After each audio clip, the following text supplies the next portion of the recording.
Hi, welcome to the first video of the website development and design series. I want to introduce myself first. My name is Justin. I'm an alum of Droid Rage, where I graduated back in 2019. This video will serve to make sure you have the setup ready for future lessons. My goal for this series is to primarily help any future members of Droid Rage on how to develop and maintain a website, not only to help create the official website, but to also allow you to create any website you wish to make in the future, not only for yourself or Droid Rage, but maybe for future clients if web development is something you are interested in working in. However, that is not required for this series. If you are interested in helping the Droid Rage website only, or even if you just want to work on your own projects, that's perfectly fine, and I'm happy for you to join us. If you are another student from a different robotics program, or even if you're not involved in FIRST robotics whatsoever, that's also perfectly okay. Two primary languages we will be getting into will be HTML and CSS, as they are the main ones we use in sites. Before I continue, I want to give a quick shout out to Envato, as they are the resource I will use to help guide this lecture series in terms of the talking points. To get started now, I want to quickly talk about the different browsers that can be utilized for this web development series. There is Google Chrome, Firefox, and Internet Edge. I hope everyone has heard of these different browsers, and I won't be going too deep into them for now. Personally, I will be utilizing Google Chrome, as it has a lot of the neat inspecting tools that I like to use for web development, as well as it being one of the most popular browsers that is commonly utilized, and one you may already have on your computer installed. If you need help installing any of these browsers, I recommend just Googling or finding a YouTube video on how to install a browser, as it usually only takes a few clicks at most to do so. Another thing that we will be utilizing all the time will be a code editor. Think of your code editor as your workspace, the place you're going to be at when writing your website code and putting all the pieces together. There are different code editors you can utilize out there, but for this series and for me personally, I like utilizing Visual Studio Code, or VS Code for short. It's a free code editor provided by Microsoft that comes with a ton of available extensions, bells, and whistles. It is also very easy to install, and I will show right now. So once you're on Google or another search browser, all you have to do is type VS Code. Here, you should be able to see the first link that pops up, Visual Studio Code. When you click on it, it should look something like this. All you have to do is click on the first button here, or you can click on download. If you do click on download, you do have these different options here. If you're on Windows, you will be utilizing the Windows button. If you're on Linux or Mac, you may use one of these.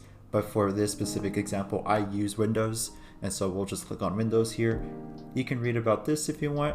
But here you should be able to pick a folder where you want to download it. I typically just have a folder here where I can download it, but wherever you want to download it, you can do that here. And so if you want to save, click on the little download button. Once you are finished, it will walk you through a little wizard on how to install it. There's an agreement for you to read if you want to read it. Once you do accept though, you can click on next. You can kind of leave everything the same if you want. And then press install. I won't press that because I already have it downloaded, but it'll just take a couple minutes for you to download and install. Once you have Visual Studio Code open, you might have something that looks like this. It may ask you to change the theme or how it looks like, things like that. You can change that however you want to. Typically, I kind of keep everything the same. I might use a darker theme though, rather than the bright theme, but again, it's personal preference. Once you get to this page, we'll open up an example folder where you're going to have all your different web pages and all your different resources. So what you can do, you can click on open folder and then pick a space where you want to store your stuff. For example, for us, what I'm going to do is I will click on this page and I will click on a folder called Droid Rage. You can make a folder, name it whatever you want. I'm going to select this folder here. You can do that one, that's fine. Over here, we're going to create a file here. So let's name this index.html, and we'll talk about more about what that name means exactly later on. but this is index here.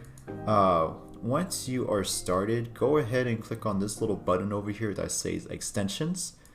Once you click on extensions, you're going to look up an extension called live server, and it should be from Prerequisites. Go ahead and install it. What this will do essentially is this will help you test out your website in live time. And so when you make any changes here, for example, let me go ahead and pull up an example of a website. So here's an example here. Don't worry about what all of this stuff means for now, but what you will do is once you want to test the website out, you're going to right click on the name of that HTML file and click on open with live server. You can also press Alt L or Alt O, but I like to just right click on it. Once you do, you should see a page that will automatically open up on your browser. For me, it's Google Chrome. And over here, you can see this will display the content in browser. But let's say I want to change it really quick. Let's say I do exclamation marks here. Make sure to save it. And once you do, you can go back to your website and you can see here that it updated it without having me to shut down this website and go back and change it, which is really cool. And that's kind of the main purpose of that live server extension. Another massive helpful resource will be Mozilla. Mozilla is a website you can go to learn so much more about web development and design, as well as different definitions, tags, what certain things do, etc. Even after doing web design for a while, I still always go back to Mozilla to look up different things. VS Code also has a really cool feature where if you click on certain things within the editor, it can even link straight towards that certain tag on the website, and I can kind of show what that means later on, probably in the next video. But let me just show you a little bit about what Mozilla looks like. So if you're on Google and you're looking for Mozilla, what I like to do is click on the search bar. You can type in MDN Web Docs. It'll look like this. This is what the first link will look like. This is what the website should look like. You have all these different things on the front page. But let's say you want to look up like the div content, the div tag. You can click on it and it'll take you towards all the information you would want to know about the div container, such as examples, how to implement it, some results here, accessibility things, and you can even see some like other examples of tags if you just want to click around and stuff. But that's kind of what Mozilla will look like, and I heavily recommend using this if you ever do get stuck. Sometimes in the lecture series, I might not go into too much specifics on certain tags, and that's mainly because we won't use it too often. But if there's a tag you need more help with, if you're in the Droid Rage Discord, you can always reach out to me and just tag me and I'll answer your question. But if you don't want to talk to me, or if you can't reach out to me, you can always go to this website. This website does a great job at explaining it, probably even better than me sometimes. And so I heavily recommend using this website first before trying to reach out for help, because most likely your answer is already in here. For our next video, we're going to talk more about how websites work, how they load, going into depth about what is HTML and how that is going to apply to us in this series. Thank you for watching the first video. If you have any questions, again, like I said, feel free to reach out to me in the Droid Rage Discord if you are in there, or you can leave a comment in the YouTube section. I will try and read those. But yes,